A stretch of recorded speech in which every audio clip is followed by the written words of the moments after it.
Un día como hoy, 31 de agosto, pero de 1931, se sublevó la escuadra Surta en Coquimbo, la base existente en Valparaíso, la base aérea de Quintero y la importante base naval de Talcahuano. Este es un hecho poco conocido en la historia de Chile. Existe algo de bibliografía, un muy buen libro de Patricio Manso sobre la sublevación de la escuadra, muchas y buenas referencias en el libro de Carlos Charlín, del avión rojo a la República Socialista, y hay también un texto especial publicado hace poco tiempo en la quinta región de Germán Bravo Valdivieso sobre la sublevación de la escuadra. La historia oficial en Chile no nos cuenta esto. Yo estudié con cierta dedicación historia en la escuela básica, en la enseñanza media, con muy buenas notas en la universidad, pero nunca me enseñaron que la escuadra se había sublevado. Y esto ocurrió y fue muy importante en la historia de Chile. Veamos el contexto. Esto ocurrió en 1931. Chile en la década del 30 vivió una enorme crisis política por tres razones. Primero, la caída mundial de los precios del salitre, que era nuestra principal fuente de ingreso. Segundo, el agotamiento por corrupción y por una serie de otros factores que no es el caso de analizar, de la república parlamentaria que se había iniciado luego del derrocamiento del presidente José Manuel Balmaceda, que fue agredido por los capitales ingleses, por ese filibustero John Thomas North y por la corona inglesa con participación directa en la flota inglesa en la guerra civil de 1891 por querer nacionalizar el salitre. Y el tercer elemento de la crisis es que estaba ingresando con un paso de gigante la clase obrera a la historia de Chile. Un intento de poder asumir, procesar este nuevo escenario fue la propuesta demagógica del cielito lindo de Arturo Alessandri Palma, que que terminó siendo derrocada en 1924 y 25 en dos actos. Primero pidió permiso por 6 meses, después los oficiales jóvenes, Ibáñez, Groves, lo fueron a buscar y lo trajeron y después lo terminaron derrocando. A partir de 1927 empieza la dictadura de Carlos Ibáñez del Campo. La fuerza militar punitiva de Chile se había dividido en dos corrientes. Una protofascista, que admiraba a Mussolini, ahí estaba Carlos Ibáñez del Campo y su gente, y otra izquierdista, donde estaba Marmaduke, Groves, el general Puga, Arturo Merino Benítez, Carlos Charlín, que va a ser la rama izquierdista, que incluso muchos de ellos terminaron peleando por la República Española en la defensa de Madrid. Bien, el asunto es que la crisis agobia a la dictadura de Ibáñez. Ibáñez parte siendo ministro del Interior y de Defensa del gobierno de Emiliano Figueroa en 1927, crea su guardia pretoriana, Carabineros de Chile, Ibáñez, y derroca en junio de 1927 a don Emiliano Figueroa, cuyo hermano había sido defenestrado desdorosamente desde su cargo como presidente de la Corte Suprema.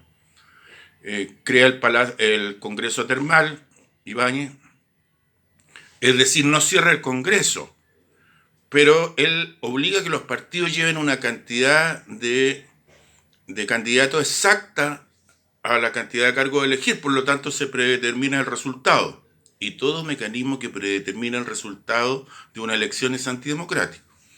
¿Y por qué se le llamó termal? Porque él en algún momento se instaló en las termas de Chillán y ahí iban los jefes de partido a llevarle la lista y sacaban y ponían. Por eso le llamaba el Congreso Termal, no es que haya funcionado allá, como algunos historiadores o supuestos historiadores de folletín sostienen. Bien, el 26 de julio de 1931 cayó Ibáñez. Su gran sustento era Carabineros, su guardia pretoriana y el ejército. Y el general Carlos Sáez le dijo el día anterior, ante una nueva renuncia de su gabinete, usted tiene que tener, mi general, un gabinete. Chile tiene que ser gobernado. Y si usted no lo tiene, usted tiene que irse. Así que al día siguiente volvió el general Carlos Sáez. Nadie quiso ser ministro de Ibáñez, había una gran movilización en contra de él, sobre todo las clases medias. Habían matado a un profesor de historia y un estudiante de medicina, que era incluso pariente de presidentes de Chile. Había una gran movilización en contra de Ibáñez. Ibáñez se fue, asumió un presidente transitorio, el señor Truco, y un mes después, este presidente de transición, al ver el estado calamitoso de las finanzas públicas, no había dinero para nada, determina rebajarle a todos los funcionarios públicos el 50% de su remuneración, incluido las Fuerzas Armadas. En el caso de la Marina, a esto se sumaba que le estaban debiendo el dinero de las destinaciones en el exterior, que al igual que en el Ministerio de Relaciones Exteriores, cuando aquellos funcionarios públicos juntan dinero, no se las habían pagado.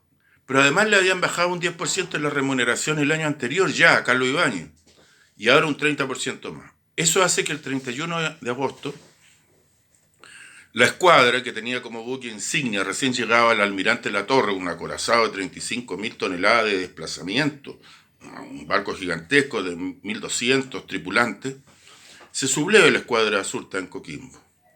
Bien, esto parece que tuvo al comienzo la connivencia de los oficiales. Lo que pasa es que ellos no quisieron asumir la representación. Y ahí destaca entonces un cabo que era contador, Manuel Lastica Domenech, como jefe del estado, de lo que se llama el Estado Mayor de las Tripulaciones. Se inicia primero una negociación, pero el 5 de septiembre los marinos empiezan a incorporar reivindicaciones nacionales, obreros se suman a la sublevación en la base naval de Talcahuano, otro tanto pasa en Valparaíso, y del lenguaje de las palabras se pasa al lenguaje de las armas, y es atacado por 4 regimientos la base naval de Talcahuano. El 7 de septiembre la escuadra es atacada por la aviación, que todavía no era FACH, era parte del ejército, la aviación. Y lo mismo se ataca aquí la base de Quintero. El ataque en Talcahuano es muy violento, hay muchos muertos, y se enteran los de Coquimbo por sus comunicaciones internas que ha caído la base naval. Esto desanima, dos destructores desertan y se rinden en Valparaíso, y paralelamente el gobierno había llegado a un acuerdo con el gobierno norteamericano de que la flota americana, si no era posible hacerlo desde tierra, destruyera la flota chilena para evitar esta insurrección, que se daba en un contexto histórico muy importante, porque en Rusia el acorazado Potemkin dio los primeros cañonazos de las revoluciones. En Kiel, la sublevación de la escuadra alemana puso fin a la Primera Guerra Mundial y destruyó el Segundo Reich, el imperio del emperador Guillermo. Y otro tanto había pasado con la escuadra en Inglaterra. Y además Chile tenía un conflicto muy intenso político. Había terminado recién una dictadura, había muchos exiliados de distintos signos. Estaba Arturo Alessandri Palma exiliado, también Marmaduke Grohe, que por esos días se había arrancado de su cárcel en la isla Juan Fernández, había llegado a París. Bien, no necesitaron destruir nuestra escuadra con la mano mora de la escuadra norteamericana, pero lo solicitaron, estaban dispuestos a ello. La escuadra terminó rindiéndose. No pudo hacer frente a la pérdida de la base naval de Talcahuano, a los ataques aéreos en Coquimbo, y sacó una última de sus proclamas demostrando que había madurado mucho políticamente y en muy poco tiempo, diciendo que en Chile debía crearse una república de los soviets, como en Rusia, una república de marinos, soldados, obreros, estudiantes. Esto fue aplastado, como ya he dicho. Se siguió un consejo de guerra en San Felipe, se dictaron varias penas de muerte.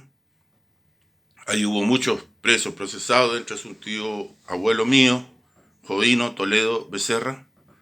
Y el gobierno que vendría después, el gobierno de Juan Esteban Montero, que asumiría en diciembre de ese año, sería derrocado por otra rama del ejército, la rama izquierdista. Quizá igual que esta, pero esta de la Marina no alcanzó a madurar. Había madurado más en el ejército, que el 4 de junio de 1932 fundó la República Socialista de Chile, que duró 12 días, con Marmaduke Grove a la cabeza, y duró casi 6 meses, con Carlos Dávila, llamándose todavía República Socialista. Pero no logró entroncar. Estuvo a punto con la clase obrera, obreros y soldados. Eso estuvo a punto de consolidarse.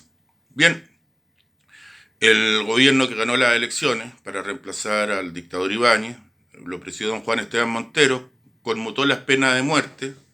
La República Socialista ordenó la liberación de todos los presos de la Marina. Y bueno, ahí empezó otra historia. Esta es una historia poco conocida de la escuadra. Ya lo dije, hay un muy buen libro de Patricio Mas, un muy libro de Carlos Cialini y uno de don Germán Bravo Valdivieso, recientemente publicado. Esto se encuentra poco en la historia oficial. No quieren contar esto que los marinos jóvenes y nuevos no lo sepan, pero está ahí, está ahí.